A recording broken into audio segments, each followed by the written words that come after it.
Hello guys, नोंथांमोनखौ आंनि ब्रह्मस creation YouTube चेनेलाव बयखौबो बरायबाय आरो लोगोसे महाशिवरात्रिनि गाहाम हामलायनाय बयनिसिमबो जासिहरबाय।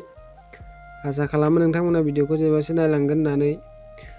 जों दिनै थांनो नागिरदों शिव मन्दिराव, पटबजरा हालामाव थानाय काजिगाव ओनसोलनि राजबमब्रा एबा बरकिल्ला होननायाव।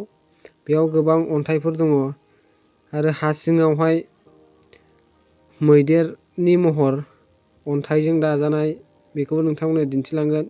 नोंथांमोना नायलांबाय थाबानो जाबाय।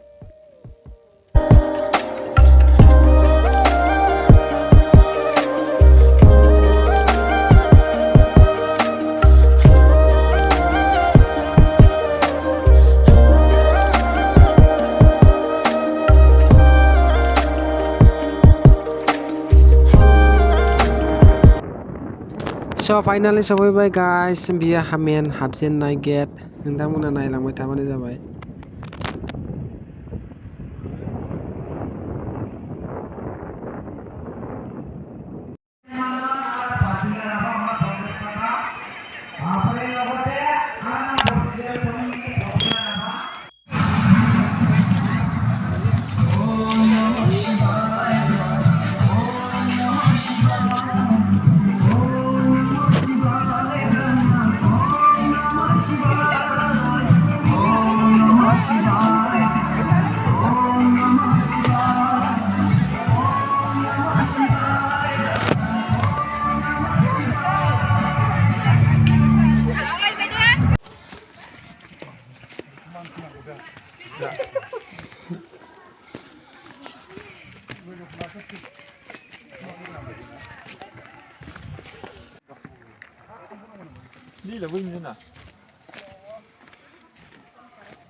लोगोफोर, नैबेयावहाय बाबा गणेशनि महर दं अन्थाइयावनो। बेयो दै सिङाव थायोमोन। बेखौ दा फुजायावहाय सारनानै बयनोबो देखायो। नोंथांमोना नायलांफाबानो जाबाय भिडिअनि गेजेरजों। बेवहाय गोबां नाफोरबो थायो, मागुर, सिंगि। सारनानै बेखौ नाखौ दोनथ'नाय जायो। दा गैथ'ला, बहाबा दोनहरबाय। बेखौ फुजा जोब्बा नाखौ हगारफिननानै बेवहायनो दोनफिननाय जायो।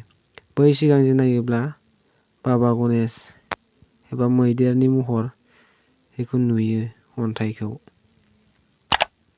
रियेलाव नायबासो बिनि फिलिंसखौ मोनगौमोन नोंथांमोना। भिडिअआव एसेबां मानि नुवाखैबो जानो हागौ।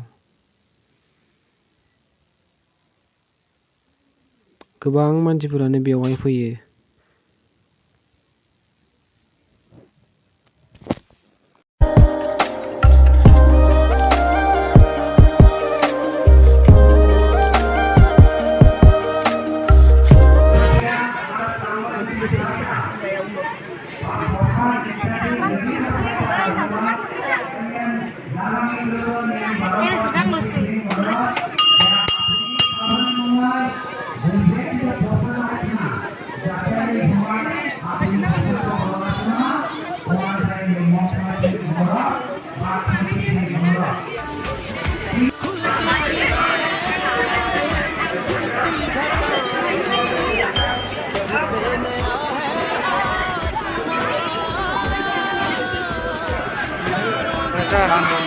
가보시나?